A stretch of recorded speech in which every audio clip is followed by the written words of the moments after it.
अबू दाऊद मिशकात शरीफ में यह हदीस मौजूद है कि हजरत इमाम मेहदी अलैहिस्सलाम सैयद हैं और हजरत फातिमा तो ज़हरा की औलाद में से हैं। आपका कद कदरे लंबा, बदन चुस्त, रंग खुला हुआ और चेहरा पैगंबर खुदा सल्लल्लाहु अलैहि वसल्लम के चेहरे के मुशाबे होगा।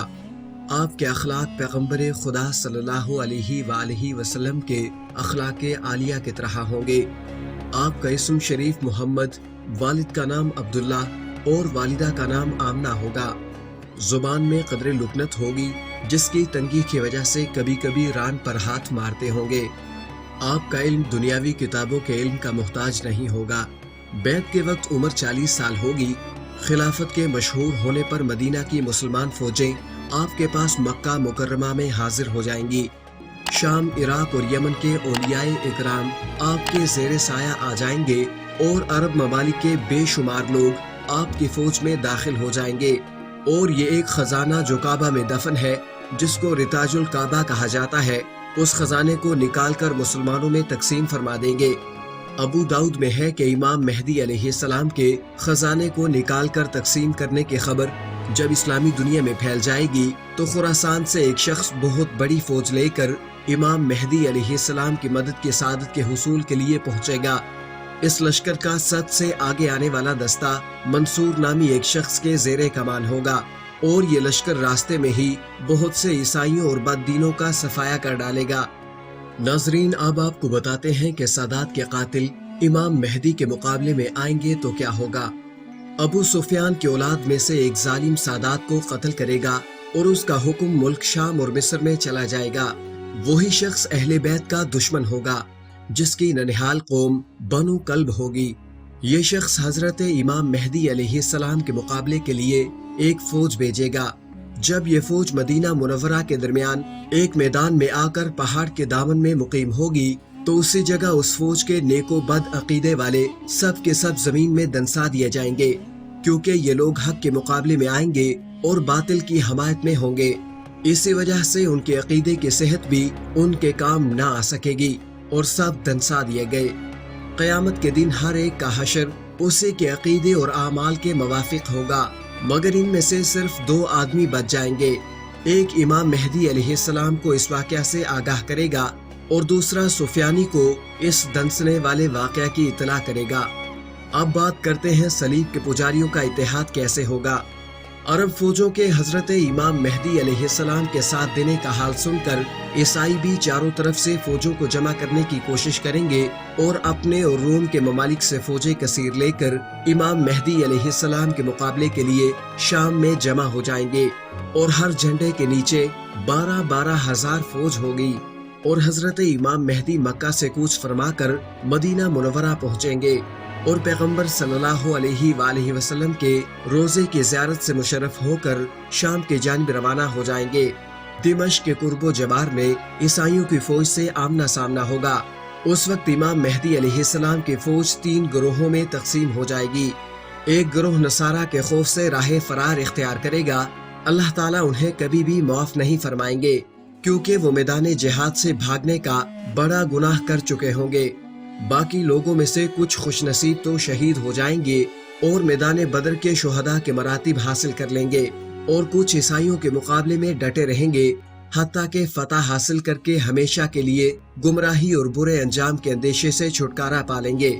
गोया उन्हें ईमान पर मरने की खुशखबरी भी मिल जाएगी। यह हक बात की खातिर जानी और माली कुर्बानी पेश करने का इनाम होगा। दूसरे दिन फिर मार्का आराई कैसे होगी। हजरत मेहदी अलैहिस्सलाम दूसरे दिन भी ईसाइयों के मुकाबले में निकलेंगे। इस रोज मुसलमान बगैर फतह या मौत के जंग से नहीं पलटेंगे। फिर ये सब मुजाहिदीन शहादत का जाम पी लेंगे। बाकी रह जाने वाले थोड़े अफराद के साथ लश्कर गाह में जिहाद की तैयारी करेंगे।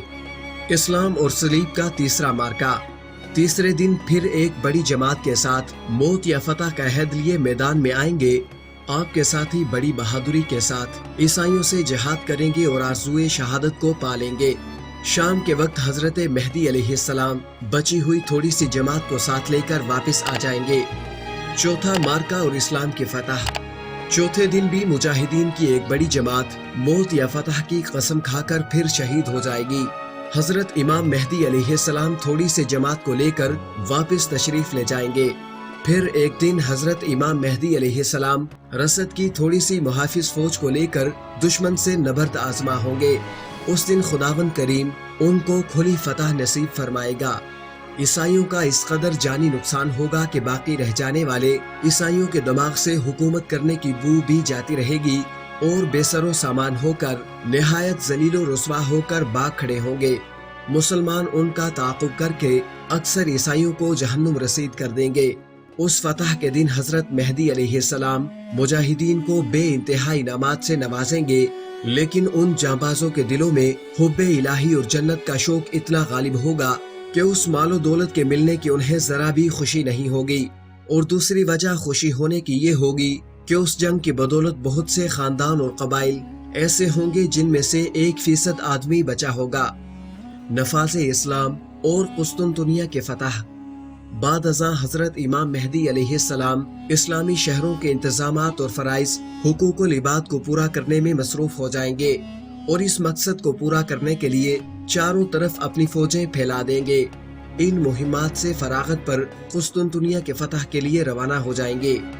صحیح مسلم میں ہے کہ بحیرہ روم کے ساحل پر پہنچ کر قبیلہ بنو اسحاق کے 70,000 بہادروں کو کشتیوں پر سوار کر کے حکم فرمائیں گے کہ وہ استنبول کو آزاد کرائیں۔ جب یہ مجاہدین فصیل شہر کے نزدیک پہنچ کر نعرہ تکبیر بلند کریں گے تو ان کے فصیل خدا کے نام کی ہیبت سے گر پڑے گی۔ ان سرکشوں کو قتل کر کے ملک میں عدل و اسلام قائم کریں گے۔ اس عبارت میں فصیح نعرہ تکبیر سے گر پڑے گی، اس کا مفہوم یہ ہے یعنی وہ فصیل مجاہدین کے حملوں سے ان کی ذرا بھی حفاظت نہیں کر پائے گی، اور اس کا ہونا اور نہ ہونا برابر ہے۔ اب بات کرتے ہیں دجال کی خبریں کب ملنا شروع ہوں گی۔ حضرت امام مہدی علیہ السلام کی ابتدائی بیعت سے اب تک 7 سال کا عرصہ گزر چکا ہے۔ امام مہدی علیہ السلام ملک کے انتظام و انصرام میں مصروف ہوں گے کہ ان تک یہ افواہ پہنچے گی کہ دجال نے مسلمانوں پر تباہی ڈالی۔ اس خبر کو سنتے ہی حضرت امام مہدی علیہ السلام ملک شام کی طرف رخ فرما لیں گے، لیکن جانے سے پہلے اس خبر کی تصدیق کریں گے اور دجال کے نکلنے کی خبر کی تصدیق کے لیے ایک وفد روانہ فرمائیں گے۔ یہ وفد 5 یا 9 سواروں پر مشتمل ہوگا۔ ان سواروں کے متعلق حضور صلی اللہ علیہ وآلہ وسلم فرماتے ہیں کہ میں ان کے ماں باپ اور قبائل تک کے ناموں کو جانتا ہوں اور ان کے گھوڑوں کے رنگ تک جانتا ہوں۔ اور اس وفد میں شامل لوگوں کے متعلق فرمایا کہ وہ روئے زمین پر اس وقت سب سے بہتر انسان ہوں گے۔ تحقیق کے بعد جب یہ خبر جھوٹی ثابت ہو جائے گی، جلدی سب کچھ چھوڑ کر ملک و ملت کے کاموں میں مصروف ہو جائیں گے۔ ابھی تھوڑا ہی عرصہ گزرے گا کہ دجال ظاہر ہو جائے گا۔